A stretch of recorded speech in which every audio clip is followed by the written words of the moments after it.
bienvenidos. Agradezco mucho de que hayáis venido a la presentación.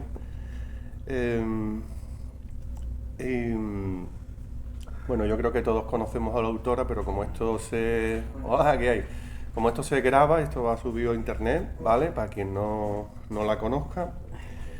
Esperanza Sánchez, la autora, nos presenta en esta obra de versos libres y lenguaje evocador el sentir de niños no tan felices, niños que corren y juegan por nuestros hogares y nuestras calles, donde se pueden originar situaciones de abuso, disciplina, comparaciones, muerte, abandono, celos, estrés y conflictos, o igualmente exceso de actividades, tiempo con poca calidad o límites poco claros. Niños que un día serán adultos y arrastrarán estas heridas emocionales que le pueden ocasionar problemas de salud mental y dificultad en las relaciones sociales. Bueno, yo creo que la primera pregunta que te tendría que hacer es cómo nació esta idea de querer escribir un libro así, Esperanza. Pues súper sencillo. Cuando no puedes hablar mucho, pues yo lo que hago es escribir. Sí. Y cuando no te quieren escuchar, me convierto en una chivata. Yo chivateo todo lo que siento, me desahogo y además puedo escribir todo lo que yo veo o yo interpreto. Entonces tengo esa libertad. Nadie me dice nada, con lo cual yo puedo escribir todo lo que quiera. He visto muchas situaciones precarias con niños y entonces lo tenía que escribir. Tenía que escribirlo para eso, para ser la chivata de los niños que no son tan felices. Me consta que es algo que ya te ha llevado mucho tiempo escribir. Son Sí. muchas épocas de tu vida. Sí, sí. Podemos decir que es algo en parte también autobiográfico, algunas cosas. Sí, algunas cosas son autobiográficas, casi todos los escritores, ¿no?, tienen algo autobiográfico. Sí. Y después ya cuando empiezas a escribir ese tipo de cosas, ya lo que pasa es que te fijas más en lo que hay a tu alrededor y coges lo que tú ves que necesitas, ¿no? Y eso es lo que yo he hecho más o menos. He tenido la suerte o la desgracia de tener una vivencia de niña, después he sido profesional de la enfermería. Eso te iba a preguntar ahora. Y entonces he estado viendo a niños tristes, he podido también estar en ONGs, en Sudamérica, Centroamérica, Sáhara, y entonces he visto también niños que lo pasaban mal, y entonces lo plasmaba aquí, los veía, ellos no te decían mucho, yo no los entendía, pero sí que plasmaba aquí sus dolores, ¿no?, y sus inseguridades y sus miedos. Y bueno, y eso es lo que he hecho, porque ha sido un libro, la verdad que ha sido un libro de recopilación de muchos años. Algunos son míos, otros son ya no míos, otros son prestados, y así ha ido. Sí, pero casi todo es lo mismo, ¿no? Casi todo habla de lo mismo. Mira, yo tengo aquí una serie de preguntas, ¿vale? Todas están sacadas del libro, cosas que, por ejemplo, me han podido llamar un poco la atención, ¿vale? Evidentemente yo recomiendo que compréis el libro para que podáis entender muchas de las cosas que vamos a hablar, ¿no? En este caso, bueno, lo que tratamos de desgranar es este libro de poesía. Entonces, por ejemplo, tú afirmas que escribir es la libertad de decir todo lo que sientes, ¿no? Sí. ¿Qué es aquello que solo la poesía y no la palabra hablada te ha permitido nombrar?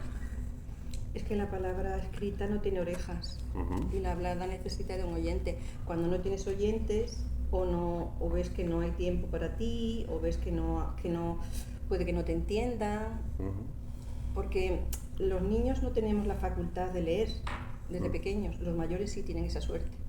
Y entonces hay muchas cosas que no entendemos. Como no entendemos, la traducimos a nuestra manera y la expresamos a nuestra manera, y los mayores a veces no nos entienden. Y entonces la única forma que podía hacerlo era escribiéndolo en un papel, que ahí no tenía nadie que me dijera no. Mira, hay una parte en la que dice, si su látigo de la mente creadora no la obligara a vomitar letras, ¿cómo crees que tu sensibilidad buscaría apaciguarse? Y es que yo no tengo otra más que esta. Yo solamente cuando me viene algo, siento algo, me duele algo, lo tengo que escribir. Porque quizás es la única forma de de echarlo fuera y de olvidarlo y de no dar vueltas y no preocuparme o no sentirme hiperdolida o hipersensible. Y entonces ya lo he hecho, o sea, lo escribo, lo he hecho, lo dejo macerar ahí 4 o 5 días o una semana, el tiempo que sea, y luego ya lo recojo y lo escribo en verso. Así lo hago. Yo por ejemplo, siempre me he sentido muy identificado contigo, porque los dos es verdad que tenemos mucha sensibilidad, y a la hora de haber editado tu libro, claro, las cosas me han llegado y las he podido sentir. Había muchas cosas que, claro, vas leyendo y no terminas de entender por qué cuentas esas cosas, ¿no? Luego he tenido la suerte de poder hablarlas contigo, me has podido describir cosas. Y entonces, bueno, es algo que tengo esa cercanía contigo. Lo quería comentar. Mira, a los 14 años recibiste tu primer reconocimiento. Sí. ¿Qué le dirías a la mujer de hoy, a esa adolescente, por ejemplo, que empieza a usar los versos como refugio? Que valía muchísimo más. Uh-huh. Que valía mucho más que palabras, pero bueno, también llegué a ser lo que soy por las palabras. No, que tenía que tener más seguridad en sí misma, que tenía que quererse más, que tenía que abrirse más, que conocer más. Eso.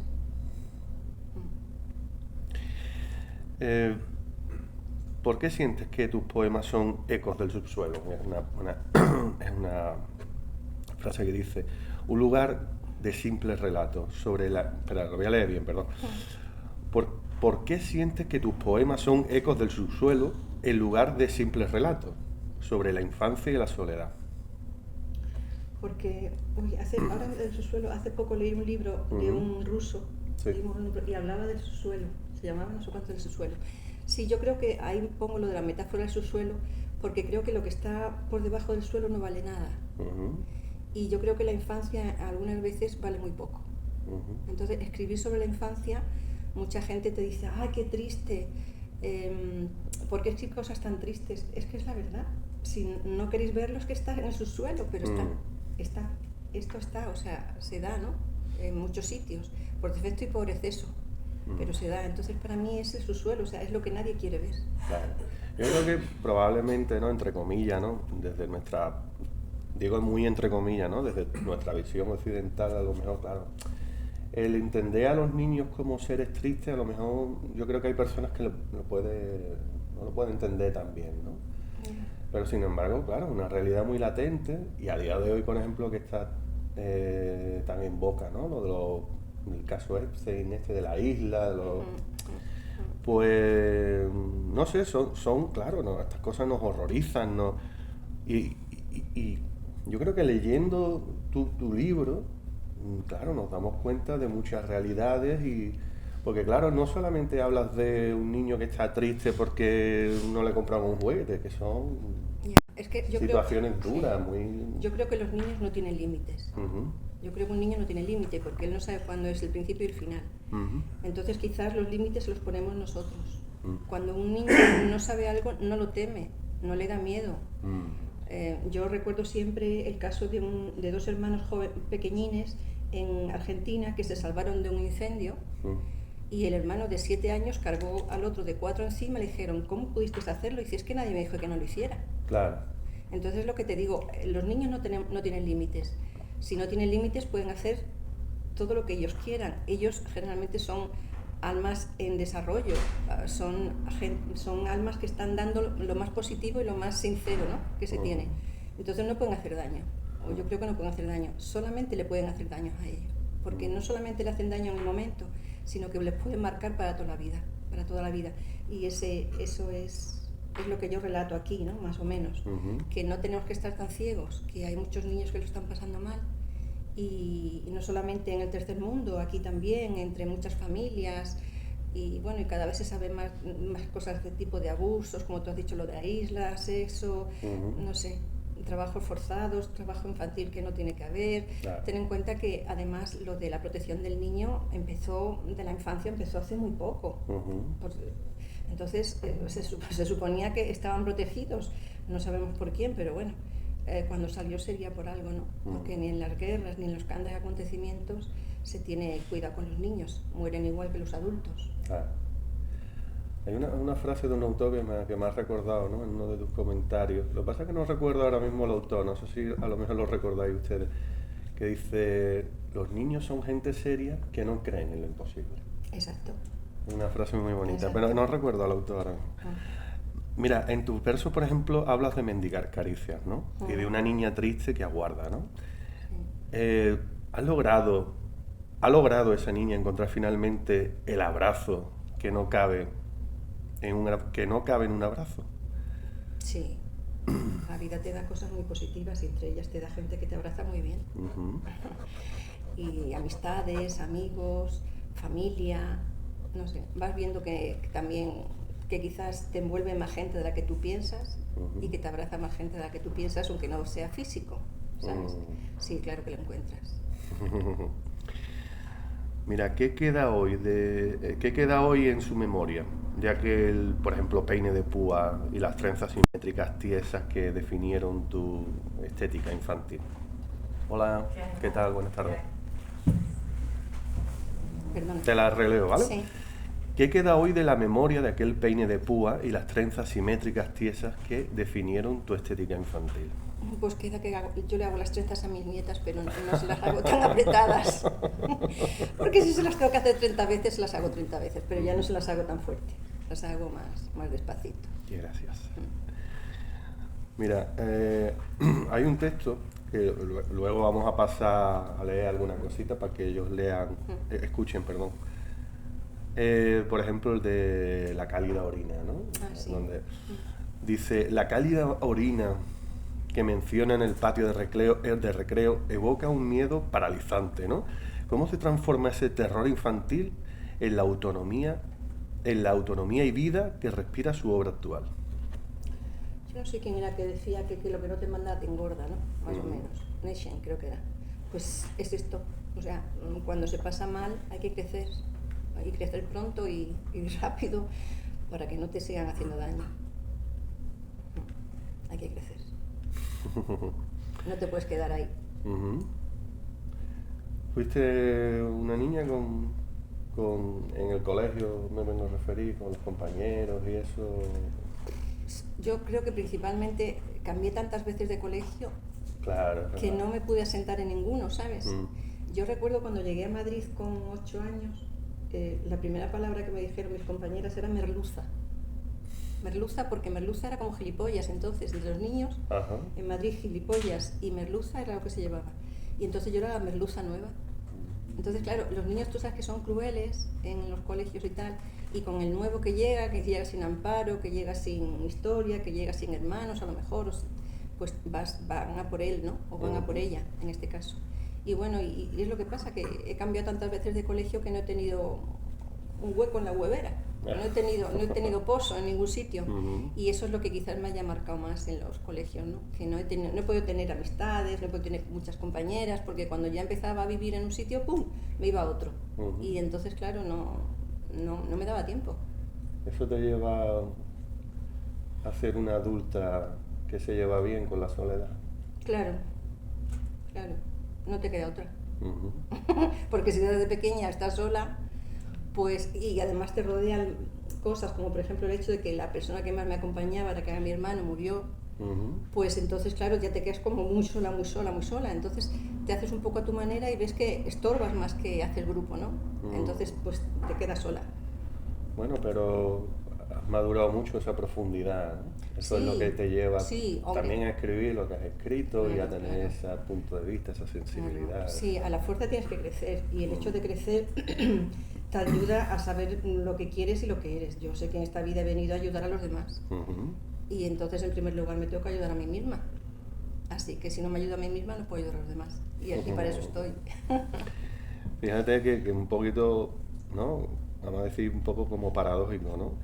De ser un niño, ¿no? Que a lo mejor, como tú dices, no se asenta en un sitio, sin embargo después va creciendo y siente que lejos, por ejemplo, de odiar, tú has hecho todo lo contrario, te has dedicado tu vida a cuidar de los demás, es que te da mucho a tener más. una profesión, Sí, claro. El amor te da mucho más que la ira, muchísimo más. Y además es que yo no sirvo para la ira, no sirvo para pelear, no sé pelear. Yo me acuerdo que de pequeña inclusive me ponía a pelear con gente más pequeña y me cansaba de pegar y entonces me quedaba quieta y el otro ya me pegaba o la otra me pegaba y yo decía, bueno, te dejo pegar porque quiero, pero no, porque no, es que no quería seguir, Claro. es que yo no quería seguir pegando. Tenías esa madurez de Sí, niña también. yo eso de pegar no me ha gustado nunca. Y que me pegaran tampoco me gustaba, pero me gustaba menos pegar yo que me pegaran casi. Así que... Mira, esto es algo que también vi en el libro, ¿no? ¿Es posible reconciliarse con un pasado de voces y normas negras sobre las figuras familiares? Sí, porque los mayores, ya te digo, abusan de los niños. Cuando ya eres grande ya no hay normas negras. Ya generalmente tú has crecido, el otro o la otra ha envejecido y entonces lo que quieren es que los ayudes. Entonces, si lo malo de todo esto es ser pequeño, porque estás tan limitado. No tenías que tener límites, pero los adultos te limitan mucho. Sí. Entonces, es eso, que te limitan, ¿vale? Pero yo no tengo sentimiento de rencor. O sea, no puedo tenerlo. No sé si será algo bueno mío o malo, pero no tengo rencor. No soy rencorosa, no soy una persona rencorosa. Estaba pensando que si eso, por ejemplo, ¿no? Es algo que, me imagino que sí, evidentemente, que has tenido tiempo de pensar, ¿no? Sí. ¿Cómo hubiese sido a lo mejor de niña si yo hubiese tenido la libertad, ¿no? Sí. Que no me hubiesen, las circunstancias, ¿no? Pero sí sé cómo hubiera sido, fíjate. Yo hubiera sido un marimacho. Sí. Sí, un marimacho. O sea, yo hubiera sido una gran nadadora, una gran tenista, o bueno, Sí, te tú sabes, entiendo. una Sí, gran a lo que deportista, te de alguna refieres. manera. Porque a mí es que el deporte es que era una cosa que me llenaba mucho y que yo veía que cualquier cosa que yo hacía me salía bien a la primera. Entonces yo era deporte y ya te digo, mi madre decía, esta niña es marimacho, esta niña siempre viene con la braga rota. Bueno, siempre decía igual. Pero era por eso, porque me subía a las vallas, porque me tiraba de los árboles, ¿sabes qué te digo? Era así, para eso era muy valiente, no tenía miedo nunca ni nada. Y entonces yo creo que hubiera sido una gran deportista. Claro, tristemente te limitaron mucho. Claro, no me dejaron nada. No, yo no podía montar en bicicleta. ¿Tú sabes cómo aprendí yo a montar en bicicleta? Ni patines, ni nada de nada. Yo no podía hacer nada. Porque no era de mujer, entonces era de mis hermanos mayores, los varones, pero de chica no. Chica eran otras cosas. ¿Y cómo aprendiste a montar en bicicleta? Tenía un amigo que era más grande que yo y tenía una bicicleta que tenía sí, la barra en medio. Claro, Sí. es la única que tenía para aprender. Y entonces yo lo que cogía era que me ponía de pie en los patines para no darme la barra, porque era más chica y me daban la barra a la fuerza. Claro. Entonces me dicen, la mejor forma de aprender es tirarte para abajo, que va la bici sola. Y yo cogí y me tiré para abajo, pero abajo había como una especie de alambres porque había unas vacas. Ajá. Entonces, entré con las vacas. Oh. Me metí por los alambres, entré con las vacas, me raspé todo, tal y cual, pero aprendí. Aprendí a montar en bici. Esto sale un poquito, pero yo una cosa que no he entendido nunca es por qué las chicas siempre le tenéis tanto miedo a las bicicletas con la barra en el medio. Porque te hacen daño.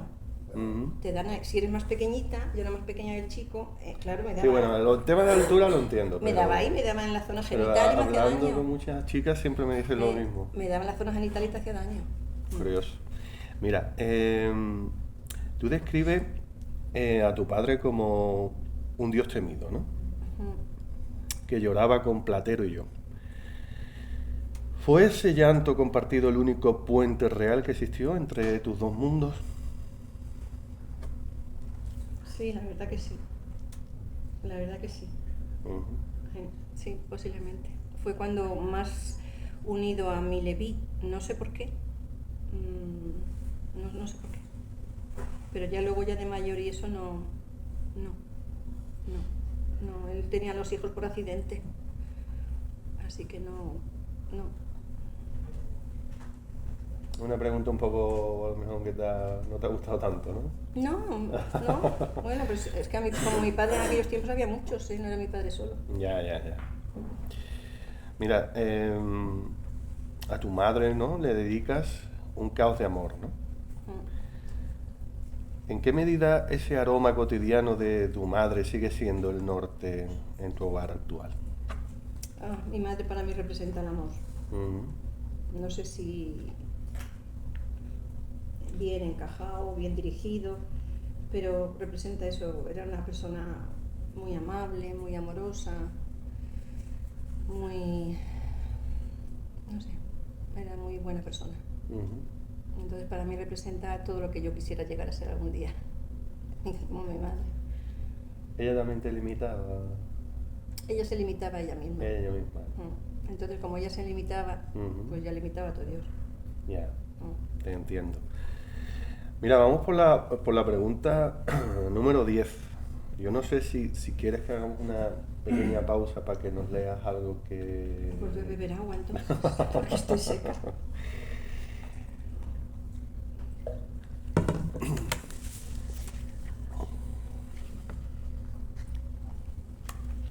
Lo que sí quería decir es que posiblemente sean a lo mejor versos que tienen una construcción difícil de entender, ¿vale?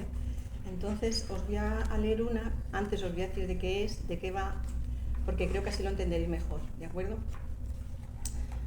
Uso muchas metáforas en mi poesía, uso muchas metáforas, es que ella es mi sobrina. Encantado. Y conoció a mi padre. Uso muchas metáforas, pero yo creo que si lo leo despacio lo vais a entender bastante bien. El poema se llama 5 noviembres, ¿vale? Yo tuve un hermano que era mi juguete preferido y yo el de él. Y entonces estábamos los dos muy unidos. Él nació cuando yo tenía 4 añillos y desde que nació, no sé, fue para mí como un muñeco y siempre estaba muy unida a él. Lo malo de esto es que cuando él tenía 3 años, 2 años y algo, empezó a estar mal, a caer mal, y estuvo 2 años con un cáncer que al final le quitó la vida. Claro, yo cuando se llevaron a mi hermano yo no sabía lo que era la muerte. Saber lo que es la muerte de golpe porque dejas de ver a una persona continuamente, yo lo único que podía buscar era sus cosas, sus juguetes, poder jugar aunque él no estuviera, ¿vale? Pero a mí me robaron a mi hermano y me robaron sus juguetes. Entonces yo en esta poesía protesto, ¿no?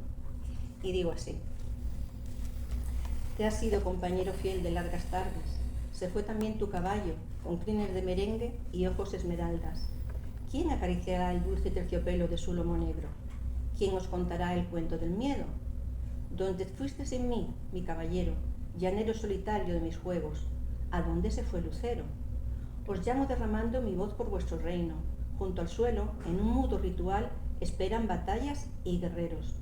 Ellos no saben de ausencia, de tiempos, ni de sangrantes silencios. Dentro, en la caja de galletas dormidos, hibernan el indio, el caballo, el vaquero, las canicas, la nuez tozuda, las chapas, cartas, lápices, tapones, fichas, cromos, todos huérfanos y revueltos en mieles saladas.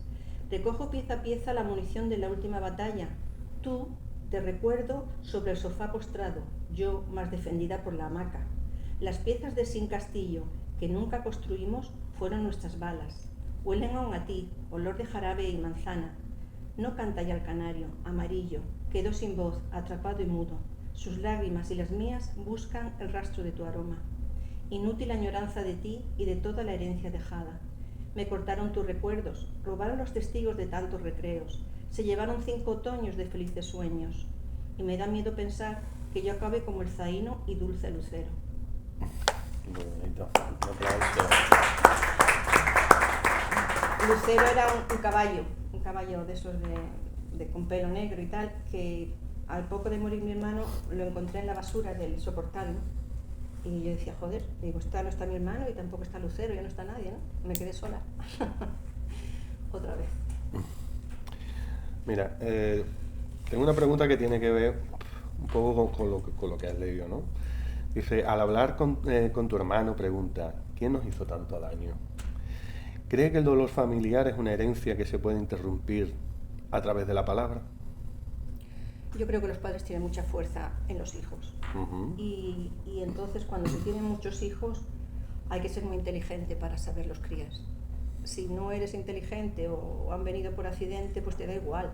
Entonces haces comparaciones, haces menciones, haces diferencias, haces cosas que hacen polvo a los hijos y a los hermanos. Y este es el caso de ese poema. Ese Dios que nos mintió a los ojos. Él lo veía, pero no sirvió para nada. No sé para qué no lo hacía, si no servía para nada, pero bueno, él supongo que lo vería bien, y a nosotros nos hizo mucho daño, porque nos separó. Claro. Mira, en el poema a su hijo mencionas un odio inesperado. ¿Cómo se sobrevive al dolor de no reconocer al ser que más se ama? Dejándolo que se choque.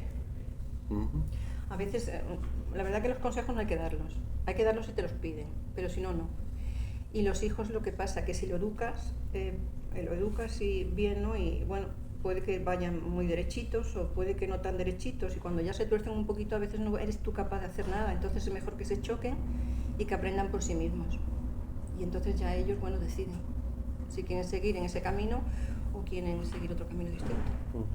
Y ahí estoy de acuerdo contigo. Claro, es que eso de dar consejos. Mira,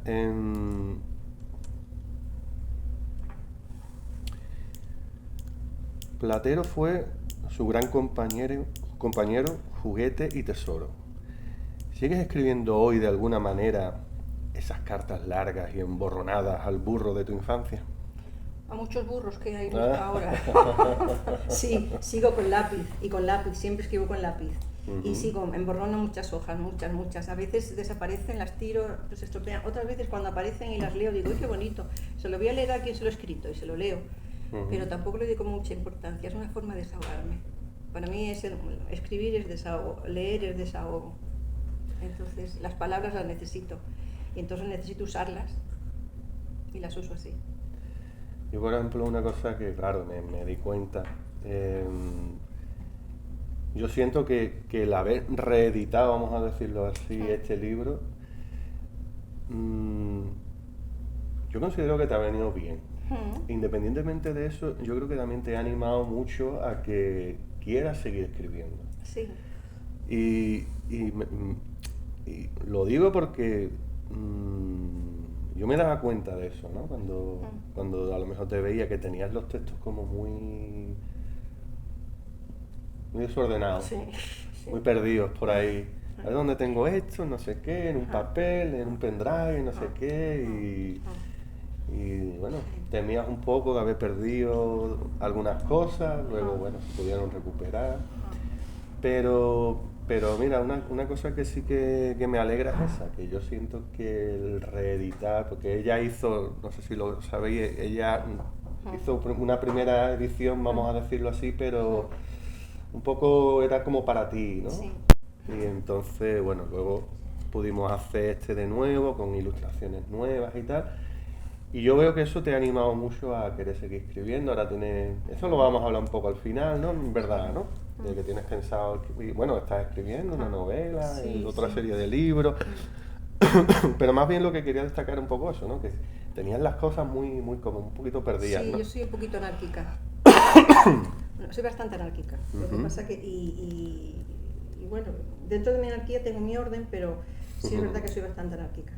Y además, como escribo para mí, no para nadie, claro, pues tampoco le daba importancia. Lo que pasa es que luego ya la gente cuando los lee le gustan y digo, pues mira, te voy a poner.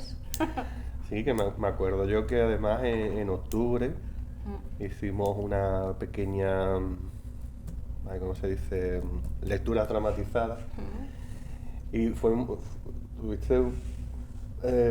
popular lo que leíste, vamos, que lo hicimos así por concurso a ver quién gustaba más, y fue uno de los que más gustó fue tu texto, ¿no? Sí. Así que mira.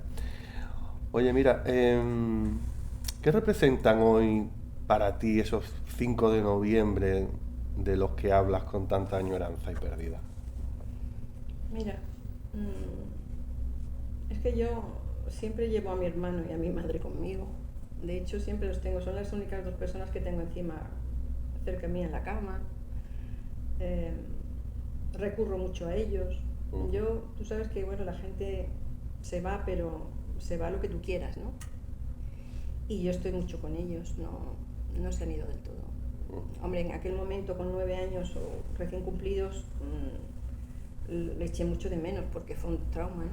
Pero luego poco a poco he visto que bueno, que soy parte de ellos y ellos son parte mía, con lo cual no se han ido nunca, ¿no? Y mi hermano me ayuda mucho a crecer, mi madre me ayuda mucho a crecer y estoy muy orgullosa de haberlos tenido como familia. Qué bonito. Mira, en la siesta, ¿no? Es para ti una cárcel de sombras, ¿no? ¿Ha dejado de ser el silencio un lugar hostil para convertirse en un sabio aceite?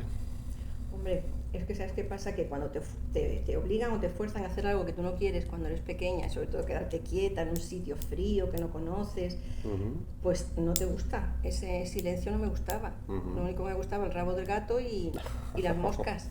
Pero no me obligaban a estar allí y yo no quería estar. Que tampoco sé por qué, nunca lo supe. Pero sí, cuando estoy donde quiero, no quiero mucho ruido, estoy a gusto. ¿Te apetece leernos esa poesía? Sí, Y ponernos un poco está. en contexto, ya que Vale. estamos hablando de ello. Bueno, yo no sé por qué a mí los veranos mi padre decidía mandarme a sitios que yo no quería ir. Pero bueno, supongo que como éramos muchos, pues aunque a los demás no se lo hacía, a mí me mandaba a sitios. Y este en concreto era la casa de una tía amiga, se llamaba Cecilia, ya era muy mayor, el marido también era muy mayor, y entonces ella tenía una casa de campo, o sea, una casa en el pueblo, y me tumbaba en la siesta en una piedra que había en el zaguán, ellos lo llamaban zaguán. La casa era muy grande, tenía muchas habitaciones, pero a mí siempre me ponían en el zaguán. En fin, supongo que dice que ella decía que era lo más fresquito. Y entonces me ponía allí en el zaguán y ella se acostaba en su cama y era la hora de la siesta. Yo nunca había dormido siesta, yo nunca dormía siesta cuando estaba en mi casa. Y entonces dice así: en la pizarra negra, mi cama y la siesta, vigilando desde el duro suelo un cielo transparente, hasta la bóveda blanca una guerra de frágiles moscas, que cansadas volaban, seguras de sus alas, sobre las sombras y la frescura de mi almohada. Entonces no dolían los huesos ni pesaban las canas. Las seguía curiosa intentando saber dónde se posaban, las unas y las otras. Solo el gato silencioso y más aburrido que yo me acompañaba. Panza abajo contra la piedra, hostigando a las moscas con el rabo. Yo le daba con el pie y él se revolcaba cayendo al otro lado. Entonces apoyaba la cara y miraba. Poco a poco agotaba seguir el camino aéreo y el rumbo de las moscas. Hipnotizada por sus juegos aéreos y sus suaves zumbidos, se cerraban poco a poco los párpados como viejas bisagras. Costaba, pero sin dudarlo una y otra vez, entraba en ese gozo de todo hecho pausa. La cortina, la siesta, las moscas, el gato, el silencio, hostiles y aéreas criaturas me rodeaban en la penumbra forzada. Aquellas horas aburridas inmovilizaban mi cuerpo de niña sobre un frío y duro lecho de piedra, en una cárcel de sombras, soledad y silencio. Muy bonito.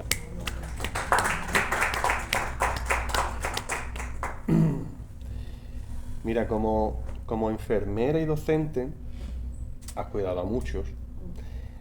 ¿Es este libro una forma de aplicar cuidados de enfermería respiratoria al alma propia y ajena?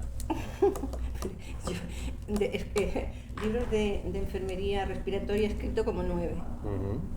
Pero no sé si este libro puede ayudar a alguien. Hombre, yo creo que quizás saber las cosas de otro modo sí. Que todo no es tan bonito en la infancia como parece. Sí. ¿No? Y también, bueno, a conocer, por ejemplo, a mí yo creo que se me conoce más ahora que cuando entro en esta sala, ¿no? Y es lo único que puedo. A mí la enfermería me ha servido para mucho, sobre todo para darme y para sentir el amor y la necesidad de la gente, ¿no? Y el amor y mi necesidad de ellos. Entonces yo soy en parte casi el 50% gracias a mi profesión. Claro. Porque creo que me ha dado mucho más que yo a ella. Mira, una pregunta que tenía aquí es sobre cómo influyó tu labor en ONG como en Nicaragua, Chile, ¿no? O el Sahara, en esta visión, ¿no? De niños que no son tan felices. Bueno, cuando ves esas realidades, ¿sabes qué pasa? Que yo cuando he leído cosas de sitios donde el triángulo de Maslow no está completo porque hay muchas carencias básicas como es la comida, el agua, la casa, el amor, la ropa, el cariño y tal. He visto que no podía hacer mucho. He visto que no podía hacer mucho porque porque eso es un peso político y entonces, bueno, te reduces a hacer lo que tú puedes hacer, ¿vale? Que es muy, muy poco, ¿no? Entonces, pues lo que haces es darte a la gente que está en esos sitios, abrirle un poco los ojos, tener contacto con ellos una vez que te vas de allí, pero ves que cuando te vas los problemas surgen más y más y más y llegan a desaparecer. Tú fíjate cómo está el Sáhara ahora mismo, ¿no? No hay casi Sáhara. Nicaragua, no se oye hablar de Nicaragua casi nada y allí hay una pobreza extrema. Entonces, pues las ONGs podían hacer mucho más de lo que hacen, ¿vale? Y yo pude hacer muy poquito. Tan solo me traje un verso, ¿vale? En recuerdo de aquellos niños del Sáhara y poco más. Pero yo creo que de alguna manera las letras, tanto escritas como leídas, sé por curiosidad propia que, por ejemplo, en los campos de concentración, este hombre, lo tengo aquí apuntado, a Víctor Frank, por ejemplo, Víctor Frank o Nico Ross, fueron gente que estuvieron en una condición extrema sin el Triángulo de Maslow porque no tenían comida ni bebida, tenían tifus, tenían enfermedades horribles, y sin embargo a ellos las letras, porque los alemanes tenían en los campos de concentración tenían bibliotecas, no te lo pierdas. Entonces a ellos la ayuda de las letras fue básica para ellos. Entonces de alguna manera esta gente de Sáhara, esta gente de Centroamérica que es tan pobre y está en tan malas formas, pues le pudiera llegar de alguna manera eso, la letra en algún contexto, y vieran que hay otros mundos que les pueden hacer crecer y que básicamente el mundo no tiene puertas. Entonces yo no sé hasta qué punto, lo que pasa es que cada vez yo creo que los políticos son más tiranos, pero no sé, la gente tiene la libertad de cabeza, ¿no? Como decía Víctor Frank, yo tengo mi libertad de cabeza y en mi libertad no puede entrar nadie. Entonces sí tenemos ejemplos, en los gulag, por ejemplo, en los gulag no había nada, pero los niños que crecían allí lo que hacían era darles libros que hacían ellos mismos, ¿sabes? El coreano este de los Yemenes Rojos escribió un libro, el Dai Shiji, escribió un libro que se llamaba Balzai, la joven costurera china, un libro de lo que él había vivido por ser hijo de un dentista y le destinaron a cuidar cerdos en una montaña. Y lo único que le sacó de aquello y de la muerte fue los libros, precisamente, las letras, ¿no? La palabra escrita.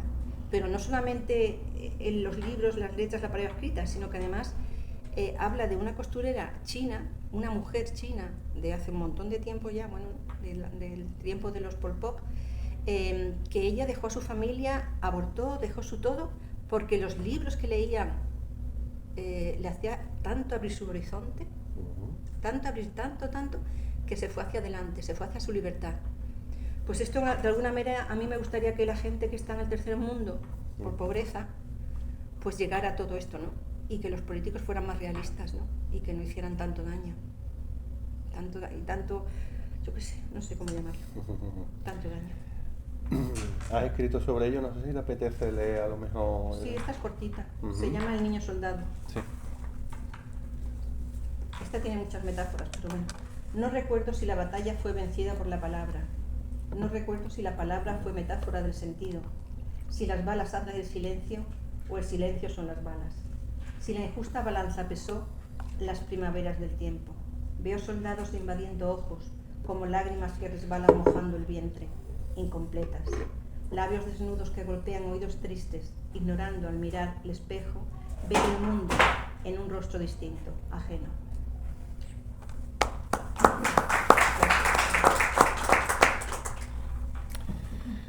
Mira, dices que el deber del arte es conmover y no complacer. ¿Qué parte de tu historia fue la más difícil de desnudar para lograr esa conmoción? Quizás traducir mi infancia, creo que fue lo más difícil.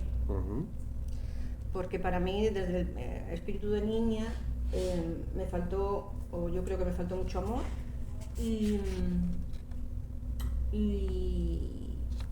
entonces lo pasé muy mal. Fui una niña triste, bastante triste. Entonces no me hubiera gustado estar así, triste. Me hubiera gustado que me hubiera dicho alguien, no tienes que ser triste, tienes que estar bien, pero bueno, me faltaba mucha base, me faltaba mucho amor y entonces pues ha sido más difícil. Bueno, pero eso que te faltó es lo que tú después has devuelto a Sí. los demás, y es con lo que has ayudado a los demás, y entender a los demás. Entonces, Sí, bueno. sí, pero registrar el poema ese de mi infancia, quizás ya te digo que fue para mí el más difícil, porque fueron muchas cosas, muchas cosas que tenía que poner allí, porque había sentido mucho dolor durante mucho tiempo que no se acababa nunca. El tiempo ese malo no se acababa nunca, ¿no? Claro. Duraba mucho. Y entonces yo pues tenía que hacer alguna cosa. Mira, por ejemplo, esto tiene que ver, tú hablas, ¿no?, de una herida que no sana si se presiona la marca, ¿no? ¿Es la poesía el bálsamo o el bisturí que mantiene la herida abierta para ser vista? Bueno, es que todos tenemos que hablar un idioma parecido, ¿sabes? Yo te puedo contar eso de que la herida si presiona no sana, Sí. pero si el que hizo la herida no se da cuenta, no tenemos nada que hacer. Yo creo que la gente tiene que hablar y hablar con más sinceridad y con más benevolencia, ¿no? Porque puede que tú me estés haciendo daño y no seas consciente, pero a mí me duele y yo te lo tengo que decir, ¿sabes? Te lo diré de la mejor forma, pero lo tengo que decir y tú me lo tienes que aceptar. O sea, tiene que haber comunicación. Si no hay comunicación, no se arregla nada. A veces es difícil encontrar eso, ¿verdad? Sí, muy difícil. Sobre todo antes era más difícil todavía, con chico, chica, hermano, hermana, todo eso era más difícil. Mira, ¿qué significa realmente leer las almas, ¿no?, de los demás después de haber pasado años percibiendo solo sus caras? Bueno, pues que te das cuenta que a veces parece que solamente cumples años tú, pero todo el mundo cumple años. Y te ves que tú estás en el escalón 22 y esos que a lo mejor son mayores que tú o de tu misma edad están en el escalón 2. Eso es. Tú creces y hay gente que no crece nunca. Y crece menos o crece mucho más. Y hay gente que no quiere crecer porque está bien como está, ¿sabes? Así que eso es. Pero yo siento que por tus experiencias realmente sí tienes esa capacidad, ¿no?, de leer almas, ¿no? de ser consciente de lo que piensan los demás, de adelantarte a lo mejor a sus pensamientos, Bueno, yo soy bastante empática. Entonces, cuando conozco a las personas, veo sus puntos fuertes y sus puntos débiles. Y lo que intento siempre, pero no por ser mejor persona en absoluto, porque soy así poco más, ¿no? Estar muy bien con ellos. Entonces, todo lo bueno que tienen, lo recalco mucho, porque me gusta además y me siento bien. Y lo que es malo, pues no lo recalco, lo callo o lo vendo, pero de otra forma más fácil. Y así es mejor. Bueno, porque hay que traducir ahí un poco. tú tienes mucha observación, mucho punto de observación. Sí. Además eres una persona reservada y una persona que en cierta manera, ¿no?, como que mantiene un poco la distancia, ¿no? Y yo creo que eso fue una de las conversaciones que tuvimos alguna vez. Digo, Sí. es que demuestras ser muy seria, pero después eres No. todo lo contrario a lo que... Sí. Por Pero eso digo también que... es una forma de que no te haga mucho daño. Sí. No, pero yo me entiendo con lo que te digo, sobre todo con esa capacidad de muchas veces que tienen ciertas personas de leer a los demás, ¿no? Y yo creo que sí, que tú tienes esa capacidad. Mira, ya vamos acabando, ya nos quedan 4 preguntas, ¿vale? 5. Mira, citas a Horacio diciendo: hoy he vivido. ¿Cómo se logra que el miedo al futuro no nuble al sol de cada mañana? Por viviendo el presente. Así de sencillo. Si es que tenemos tanto, para estar, tanto para agradecer, tenemos tanto que no... El futuro, bueno, ya vendrá. Además, nunca sabemos cómo va a ser el futuro, con lo cual anticiparse también es tontería, ¿no? Te puedes anticipar en hacer la maleta, pero poco más. Entonces, bueno, pues nada, yo vivo el día, el día, no sé, es que tengo muchas cosas que dar a las gracias, la verdad.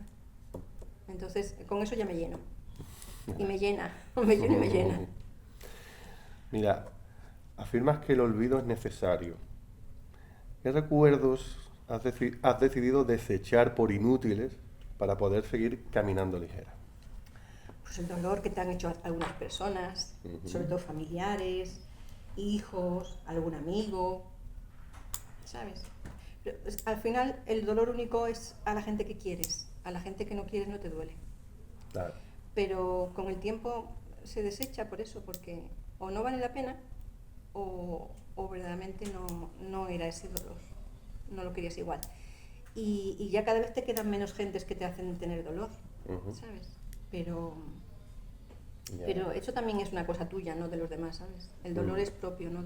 Los demás no hacen cosas, tú haces que hagan cosas o interpretas las cosas que hacen, ¿no? Pero es eso, es el dolor que me hicieron alguna gente, a las que yo quería, Claro. o quise, y quiero, a lo mejor.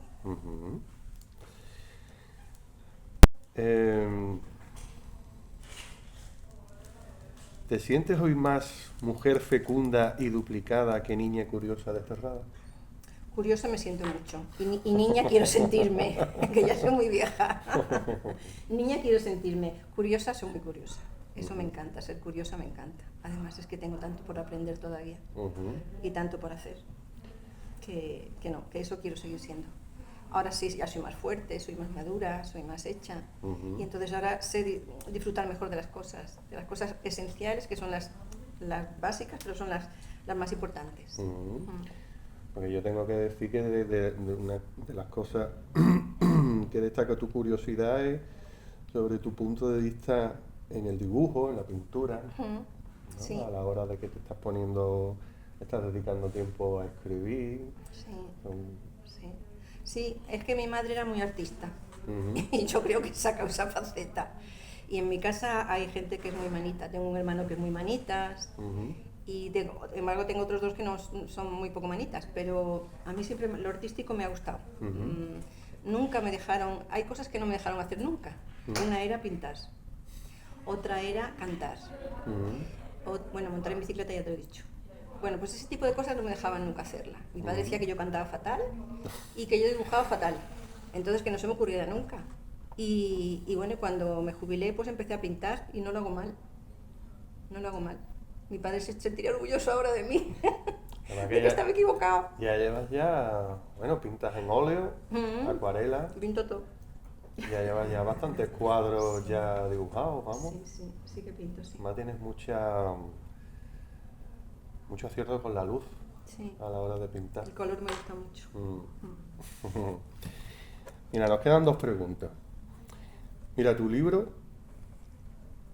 es un mapa de un viaje incierto. ¿En qué etapa del mapa se encuentra ahora? ¿En la mueca fría o en el abrazo? En el abrazo, sin duda. En el abrazo. En el abrazo. Estoy por abrazar a todo el mundo. No, en el abrazo, por supuesto. Ya hace años que está en el abrazo. Ya perdí muchos miedos, me estabilicé muchísimo y entonces estoy en el abrazo. Ya te digo, es como mejor se está. Mira, yo quería que hablásemos ahora un poquito sobre tus proyectos de futuro, ¿no? Con respecto a los libros, a la literatura. Ahora estás escribiendo un libro de novela. Yo no sé si puedes adelantar algo. Bueno, es gracioso porque mi padre pobre, que hizo tanto bien y tanto mal, siempre me evoca todo lo que hago, ¿eh? Y la novela es igual. La novela cuenta mi vida profesional, porque yo empecé a ser enfermera porque mi padre quiso. Entonces, con 4 años me acuerdo que me regalaron el primer estuche de enfermería. Y me dijo mi padre, tú vas a ser enfermera. Y ya está, enfermera. Pues todos los años el estuche de enfermería. Y siempre cuidándolos, y siempre a mi hermano pequeño, a mi padre, a todo el mundo, siempre cuidándolos de alguna manera, ¿no? Y entonces en ese libro Ese libro es un compendio entre por lo que yo fui enfermera y después la enfermera que fui. Entonces, hay una frase que dice mucha gente así, en plan negativo, que es, las enfermeras sois pinchaculos, ¿no?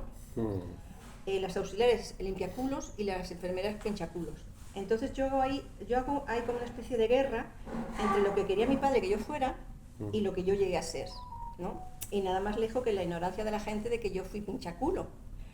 Porque ya te digo, bueno, ya sabes que he estado en ONGs, que he estado en 50.000 hospitales, que he estado en unidades grandes quemados, de respiratorios, de traqueostomizados, de enfermedades de ELA, en UCIs, en muchos sitios, ¿no? Entonces se puede decir que yo soy todo menos lo que se puede denominar una pinchaculo.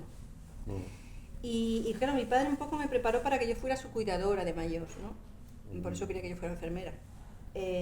Y bueno, y yo ahí rompí un poco la racha, porque ya al final casi, incluso yo fui profesora de la universidad, ¿no? Estuve dando 11 años clase en la universidad. Entonces, bueno, pues rompí un poco todo lo que se considera que es una enfermera, ¿vale? Y lo que mi padre quería que fuera yo. Entonces, ahí lo cuento. Cuento un poco mi trayectoria laboral, muchas cosas curiosas que pasaron y que vi.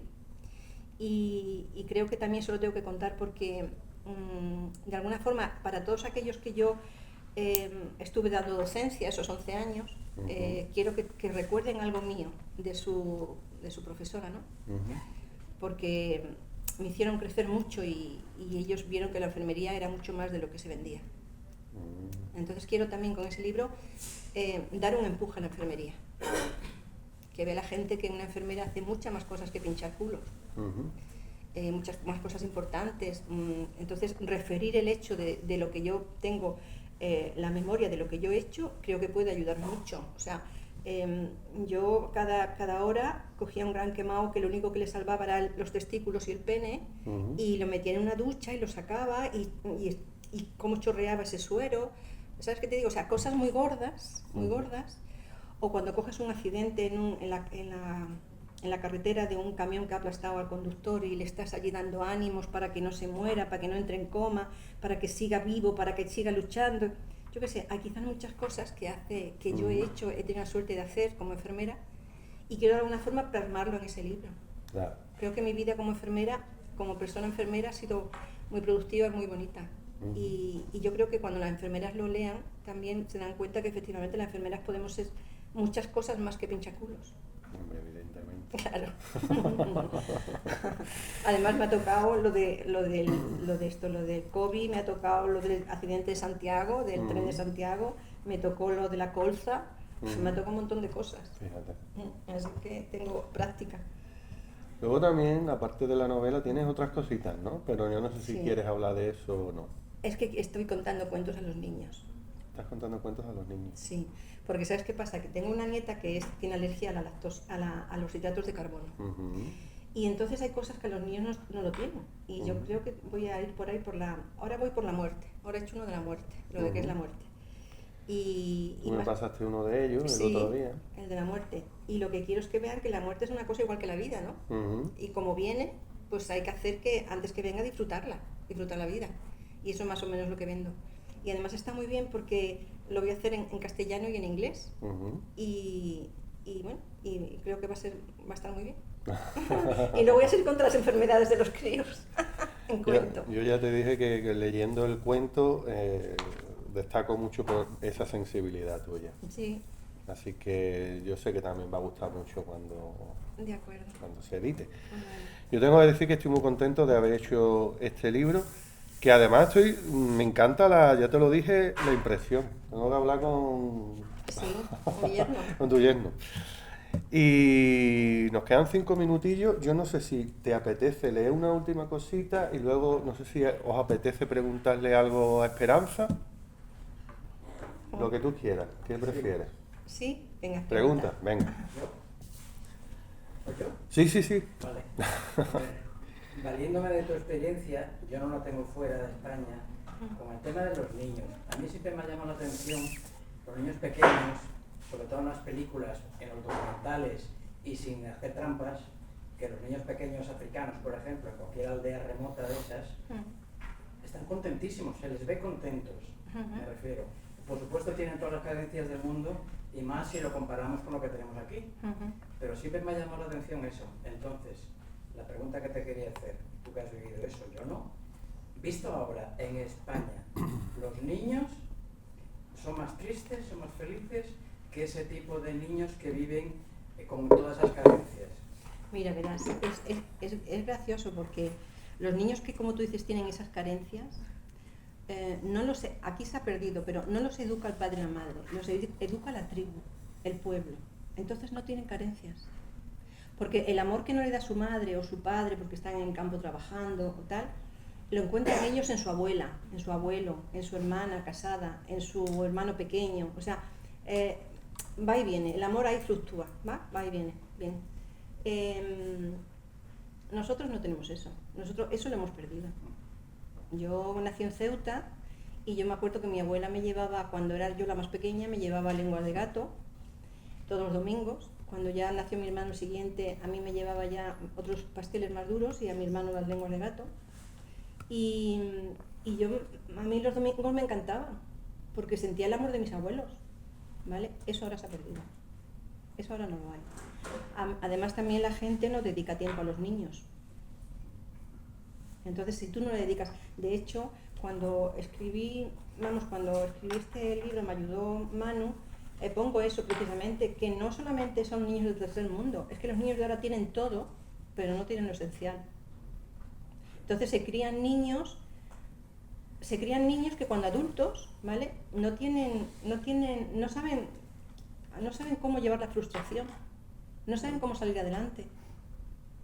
Lo tienen todo, pero no tienen nada. Porque antes cuando tú te decían, los Reyes Magos, ¿qué quieres? Pues quiero una muñeca y tal. Bueno, pues mira, te han regalado el estuche de enfermera. Uy, otra vez, mira qué bien. Bueno, vale, pues bueno, lo echabas para adelante y bueno, pues si tú no tenías muñeco, pues lo hacías con el algodón y con lo que sea y tal. Ahora no. Ahora si no lo tienen la muñeca, tienen que ir a comprárselo al Quinto Pino, porque si no, no hay otra cosa. En vez de regalarle una muñeca, le regalan 13 y así no se llena un niño. Un niño no quiere eso. Un niño quiere tiempo con sus padres, tiempo con la gente que le quiere. Es lo que quieren. Los padres, pues nada, tú sabes, lo de ahora. Comprar muchas cosas, pero nada, no le sacan lo que tienen que sacarle, ¿no? Y ellos van a dar lo mismo, porque si tú ves que te dan una cosa, tú vas a dar igual. O sea, si yo trato mal a mi padre, mi hijo me va a tratar luego a mí mal, ¿entiendes? O sea, yo creo que es una consecuencia lógica. Entonces los niños de por ahí fuera, yo creo que son más felices que los nuestros. Y cuanto más pobres, más felices. Eso también lo he vivido en Nicaragua, por ejemplo, que había tribus completamente en pelotas al lado de los volcanes que hay allí, que ibas por la tierra y veías que salían pompas de lava incandescente y veías a los niños juguetear por allí y yo decía, ay madre, si se cae alguno. No se cae ninguno, jugaban, cogían el barro que estaba más frío y hacían pelotas y hacían cosas para jugar y tú los veías felices, con nada. Por eso te digo que el triángulo de Maslow o la pirámide de Maslow es muy que pensar, ¿no? Porque cuando ya tenemos lo básico cubierto, ¿qué hacemos? ¿Seguimos dando cosas o paramos y hacemos personas, ¿no? Que las personas tengan, porque el miedo al fin y al cabo y la ansiedad y la angustia es positivo, pero ya no hay leones. Pero hay que saber enfrentarse a la vida, eso sí. A eso hay que enseñarles a enfrentarse a la vida. Bueno, no sé qué me he pasado, ¿no? Oye, una curiosidad, sí. Hay un libro que se titula igual que el tuyo. ¿Ah, sí? Sí. Editado hace 80 años en México. ¿Esto, poemas de niños tristes? ¿No? Poemas de niños tristes. Ah, pues no lo sabía. No. Yo que cuando me pongo a mirar a ver quién viene, para averiguar un poquito a ver de qué va la cosa. Sí. Entonces he puesto el título y me sale un libro de mexicano de hace 80 años. Se llama así. Poema de niños tristes. Ah, pues lo tendríamos que mirar. Sí, yo no lo había visto tampoco, sí, la verdad. Sí. Es una curiosidad. Ajá, muchas gracias. ¿Alguna pregunta más? Pues ya, dime. ¿En qué momento decides todo lo que tienes escrito publicarlo? ¿Qué es lo que te hace decir, lo voy a publicar? Tener tiempo y encontrar a Manu. ¿Sí? Le conocí una tarde y precisamente estaban hablando de editar libros y tal, y hablé yo con él, digo, ¿no te parece? Y él me empujó un poco, ¿eh? Si no, quizás no lo hubiera hecho. ¿En algún momento habías pensado que iba a suceder? ¿Que pudiera suceder? Sí, siempre tengo muchas cosas, ¿sabes? Lo que pasa es que nunca las acabo. Sí, soy una persona que... pero después no me concentro en acabarlas porque me es más fastidioso acabarlas porque no sé hacerlo que hacerlas porque las palabras me salen, ¿sabes? De hecho, muchas veces, una de los poemas que hay, ahora lo voy a leer, dice precisamente las palabras, dejarme, coña, que quiero estar tranquila, no vengáis, que no quiero escribir hoy, ¿sabes qué te digo? O sea que hay cosas que vienen contigo, es tu especial cosa o tu cosa diferente, y sin embargo después no sabes plasmarlas, yo no sé editarlas, yo no sé hacerlas y tal, y bueno, y hay personas que sí, ¿sabes? Entonces, claro, cuando ya tú dices que yo puedo escribir y él puede editar, dices, ahora escribo ya todos los días. No sé cuál era el poema ese, espera, a ver si lo veo, el de las palabras, no sé cómo se llama. ¿Tú sabes cuál era? Ahora no caigo tampoco.